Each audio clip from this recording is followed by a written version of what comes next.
Okay, this is going to be a follow-up to my previous video where I talked about ink applications and how to achieve that transitioning range of values going from dark to light in a single point focus of light like this, kind of like a little vignette type of effect. And I'll also do some scenes where I'll divide up a single point of focus of light into two areas of light, which would represent a light source and the reflected light, and we'll also do a lot of the streaking like this, okay? I'm going to do this video in time lapse so that you know, we can see several of these put together, and you know, it's going to be sped up, but the point of the matter is that these can be achieved fairly quickly anyways. But I have a household full of a lot of loud kids right now, so I don't think we want to hear that. And plus I can get a lot more into a single video in a quicker span of time if I do this in time lapse.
Okay, 5 different backgrounds, okay? Now I started off with some pre-existing compositions, probably from a stamp sketching video that I've done in the past, but I thought, let's go ahead and just do these color compositions over the top of some pre-existing scenes so you can see how the types of color applications and the process of adding those tones looks like over a pre-existing composition, but then in the end I did the streaks and everything like that before I stamped my imagery in there. 2 different types of media, glossy cardstock and dye-based inks. These ones were the hybrid inks right here on the matte cardstock, but the process can be the same, but I mean the looks will come out differently. Of course, with the different media. This is a similar type of color scheme right here. You can see those 2 areas of light in here.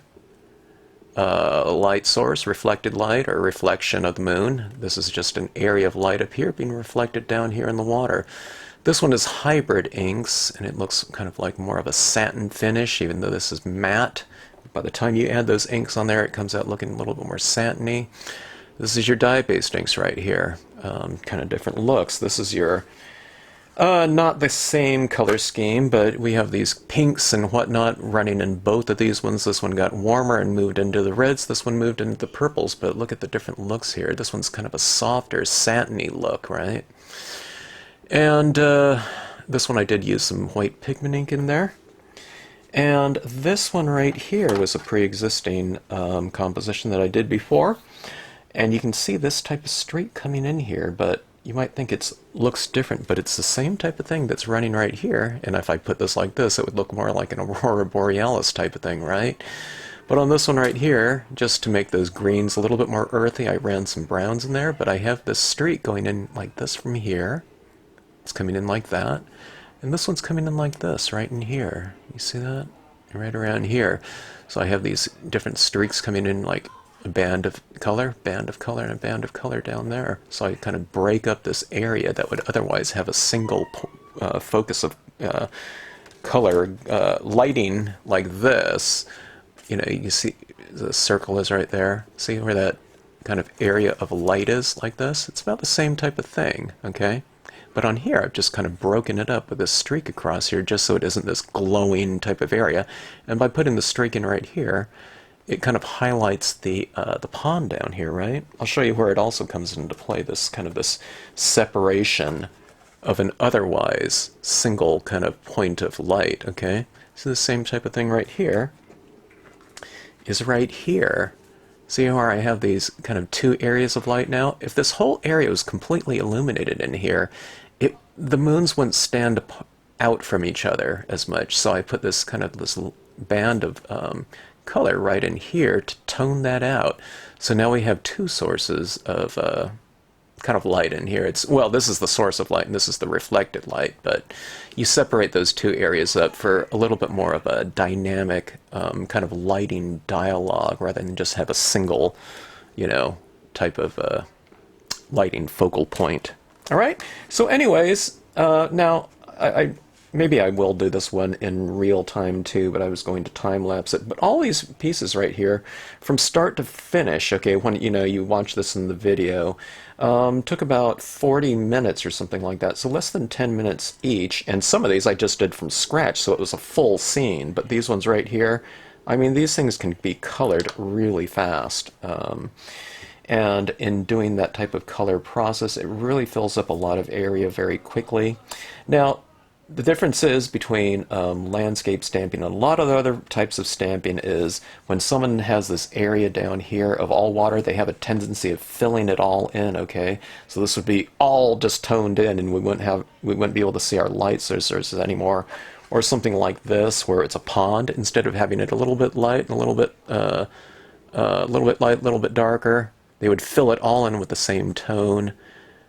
In the grass, it's all filled in equally, and people have a tendency of wanting to do that because they come from outline style coloring, where it's kind of more of a coloring book where you fill in all these different fields and geometric shapes uniformly.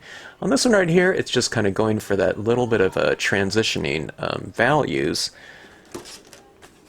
and leaving some areas light, so it's kind of going for these little streaky things like that.